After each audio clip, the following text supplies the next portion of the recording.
I was one of the unbelievers when Zenless Zone Zero first launched. I didn't think the game was totally bad, but I silently uninstalled the game in disappointment a little after completing Chapter 2 and never looked back. Which was too bad, as I had been looking forward to the game since its announcement. An action combat anime style game set in an urban setting by the people who made Genshin Impact, which felt like a decent game at the time, probably not so much today.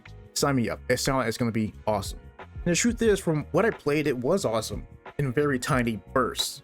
I found myself spending most of the time desperately wanting to play the game since I felt like I could have fun with the combat especially, but in order for me to get maybe 2 minutes of that, I had to go through dozens of minutes of dialogue, cutscenes, and a TV minigame that did a lot more to take me out of the story than actually did to pull me into the world and gameplay. And there wasn't much to do outside of that story mode since the game would only slowly drip feed you extra content to engage with after you reach certain segments surprisingly deep into said storyline. It actually got to the point where I would stop mid-story segments even to spam completed boss fights and missions that I could no longer get rewards from just so I could actually play the game. But don't get me wrong, I actually didn't mind the story and I liked the characters, but it felt like there was probably a bit more fluff than necessary. I swear, there were times where the cutscene would have established our objective, our next moves, we're actually even heading out, time to pick the controller back up. Oh wait, stop, before you go, we need you to take the next 2 minutes to watch how quirky we can be as characters. By the way, once you jump back into that TVs after this scene, we're going to stop you again after you move maybe 2 spaces so we can give you some more dialogue. And on top of that, most of the fights would feel like they would be over before they even started, and I started to share a lot of the same feelings Asmongold had here. It feels like I have a chastity belt on, and I have to wait for this machine to fully complete its entire rotation in order for me to take the chastity belt off for 1 minute, and then I have to put it back on again, and then put the machine on, and I have to watch the entire machine go to have it off for another minute. Because that's how long the combat is. Much of the consensus I read about the game at the time, even from those who liked the game, came down to the game getting good after you put quite a bit of time in. The TVs actually start to introduce clever and engaging puzzles. More combat activities unlock, more systems become accessible, and there were even claims that combat even stops being brain dead easy. I just wasn't willing to put that kind of time and effort in. Fast forward a few months, and Zenless Zone Zero has recently released its 1.4 update, which has been dubbed a soft relaunch of the game. And after a video by Tectone where he talks about how great the update is and how it's a good time for people to return, I decided to give it a shot myself and see what's up.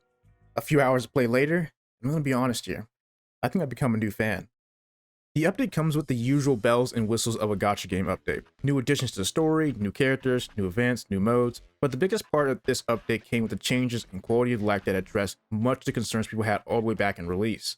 Changes to parts of the combat, like making it where each character of your team now has their own ultimate gauge instead of a shared one, adding a bit more freedom and open a few more doors in how you use your team.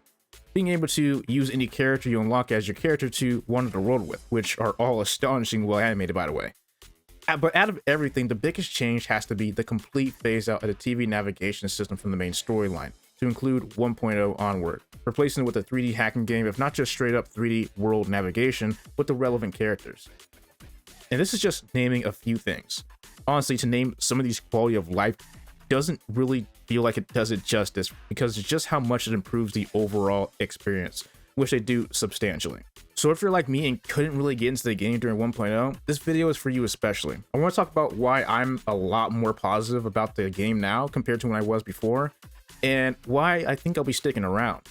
And I want to focus on 2 main things with this. The first one being the main reason I lost patience my first go around, and that's that the TV navigation system has been completely removed from the main storyline, thank goodness.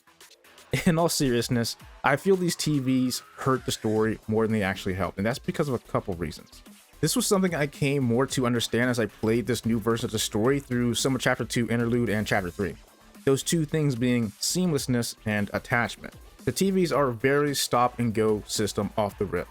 Once on top of having to stop and interact with many scenarios that it throws at you, you'd also be forced to stop for dialogue and scripted sequences pretty frequently. Then there's the added loading screens that TVs introduce. Anytime you went into a fight, the game would have to stop and load up the arena, play your character intro, then after about 30 seconds to a minute, you're back to another loading screen in order to get back into the TVs. This just never felt good, and I felt the pacing of the experience was often just messed up as a result. In the new version, getting rid of the TVs gets rid of this stop and go and back and forth. You get one loading screen at the start of the mission and you're in. TVs have been replaced with you actually navigating the hollows in the actual perspective of the characters related to the story or who you choose to bring in. Characters communicate and story events happen around you as you play and actually see them. Any loading screens you get are ones like elevators or shifting through portals, times where it makes sense you're heading into a new area. This chase sequence is a good example that shows the differences between the two experiences. Right after this cutscene finishes, you're right into the action and chasing the suspect the characters are after in the new version, and it doesn't let up as the characters communicate and make it feel more like you're there with them. Here's what happens directly after the cutscene in TV mode. Yeah, let's keep going.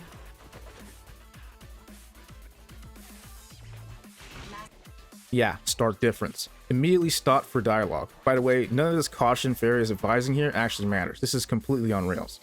As I then press my directional keys through Sonic the Hedgehog trampoline presses, we immediately lose all momentum created by this cutscene, and I soon learned why. Here's how the chase sequence goes here. We, the audience, are not even part of the main driving force of the story sequence anymore. Notice how the game stopped me again, and to show me this, by the way. The new version just feels more engaging and dynamic. Again, you're in the perspective of the story's driving force and playing their role.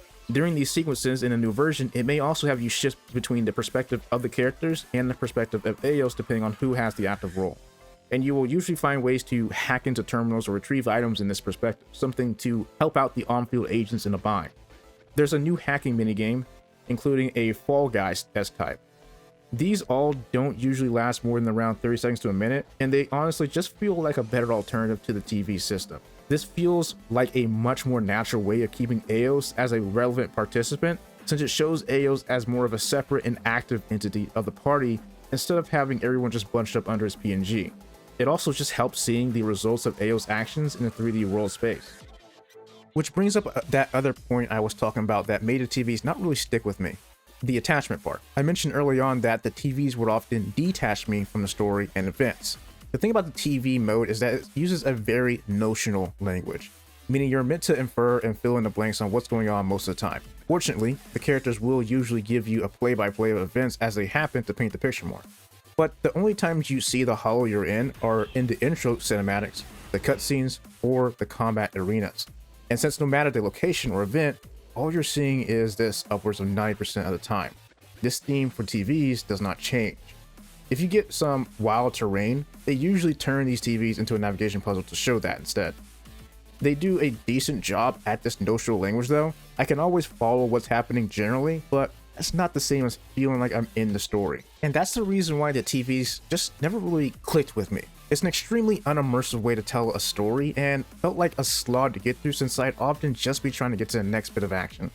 There was another story sequence later on that had me fighting through enemies to make my way to the top of a building, all the while fairies periodically letting me know how much time I had left.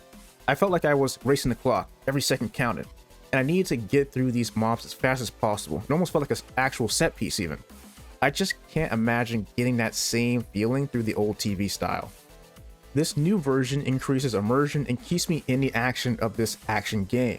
I think some might say it's overall basic at the moment, but this is all done so well, it feels like it always played like this, which is phenomenal considering the scale. They've literally rewritten and redone hours of story sequences from the looks of it, while still pushing out new content for the 1.4 update.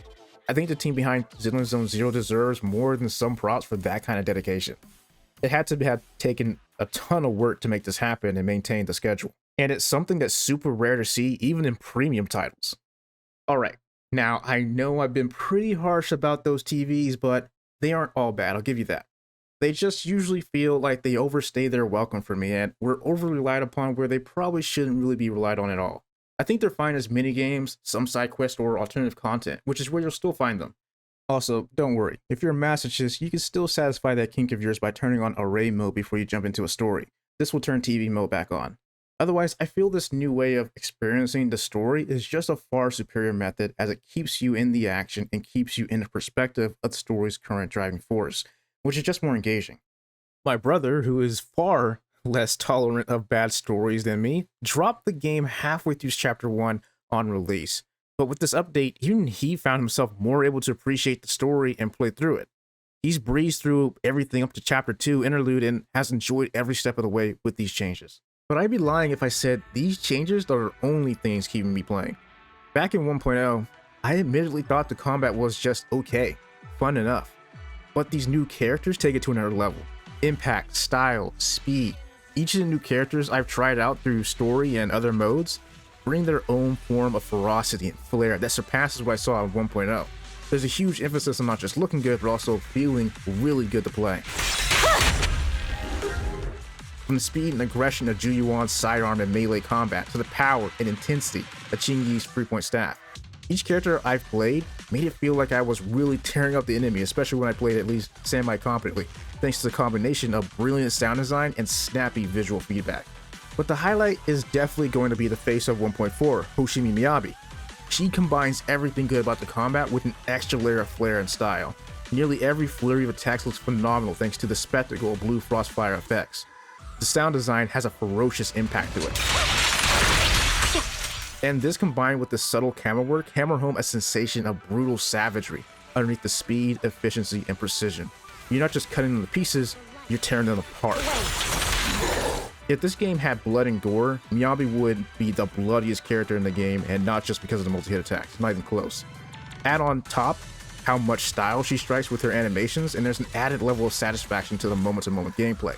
Half her animations are just her sheathing her weapon, but this is so well struck as poses, she becomes extremely photogenic.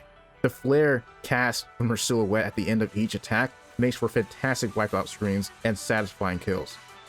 She's extremely fast-paced and fun, and has enough mechanically to where I haven't gotten bored and probably won't anytime soon. And that's the thing, now that the story mode feels so much better to play through, I've been able to appreciate things like the combat a lot more, especially since I'm getting more satisfying amounts of it now. I'm also able to better appreciate the level of detail in the world and the devs are trying to make here. They almost develop a lifelike routine for you where you log in, get a coffee, and then do your dailies. As you turn in for the day after doing some commissions, you check your phone for the news. I remember thinking all of this was cool on launch, but with how it was played back then, I couldn't help but ask, yeah, this is all cool, but where's the gameplay?